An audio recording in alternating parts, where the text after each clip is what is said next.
जोंहा फैबाय थानाय जे एप्रिल मासनि 12, 13, 14 जोंहा बावखुंग्रि फेस्टिभेला मोजाङैनो मोजां जागोन एखेबारे मोजाङै जाथारगोन बेनिखायनो आं बयखौबो खावलायबाय जोंनि बावखुंग्रि फेस्टिभेलाव बयबो फैनानै पार्टिसिपेट खालामो आरो हाजो गाखोनाय कम्पिटिसन गिला गेलेनाय कम्पिटिसन मोसानाय कम्पिटिसन माने खमलायनाय कम्पिटिसन बेवहाय बयखौबो आंनि गेलेगिरि बिथांमोनखौ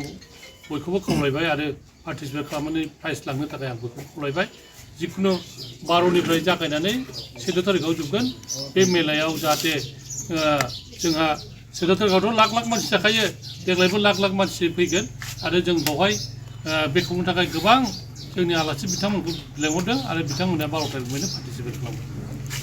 हारिमुवारि आयदाबो थागोन नामा लोगोसे बैसागु मोसानाय बेनि बादायलायनाय थागोन आरो बे बादायलायनायखौ जों अलरेडि दिनैनिफ्राय एनाउन्स खालामबाय सोरबाबो बादायारि दंबा बैसागु मोसानाय बादायारि खालामनो फैनो हागोन 13 तारिखआव बान्था होगोन बान्थाखौ होगोन जों हिल ट्रेकिंनि जिहेतु बान्था बेयो देग्लाय माबायदि थागोन बेयो 50,000निफ्राय आरो 25,000 जायो फार्स्ट प्राइजआ 50,000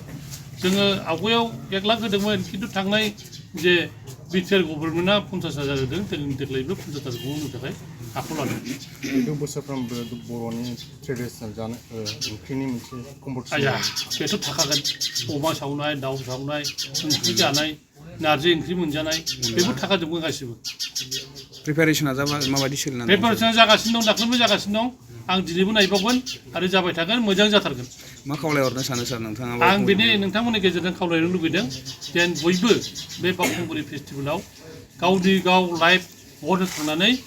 एन्जयमेन्ट खालामनो आरो बावखुंग्रि हाजोखौ नायनो बयबो फैयो आरो बावहाय मोनसे धर्म स्थान हिसाबै बयबो नुजाफैयो जोंहा गासिबो जोंनि हारि बिभिन्न जाथि जनगोष्ठीखौ आं खावलायबाय जों बावहाय फैनानै जाहाथे गावबागाव लाइफआव एन्जयबो खालामफैनो हायो खेबाव हाजो गाखोनाय बादायलायनायाव बबे जायगानिफ्राय बे हाजो गाखोनाय बादायलायनायाव गोबां जायगानि जोंनि आसामल' नङा गोबां जायगानि हिमाचल जोंहा काश्मीर गासिबो जायगानिफ्राय फैयो आसामनिफ्राय पार्टिसिपेट खालामो जाय देरहायो बेनो जोंनि थाखाय उइनार माराथन खारनायखौ जों देग्लाय खालामासै साइक्लिं साइक्लिंखौबो खालामासै जों देग्लाय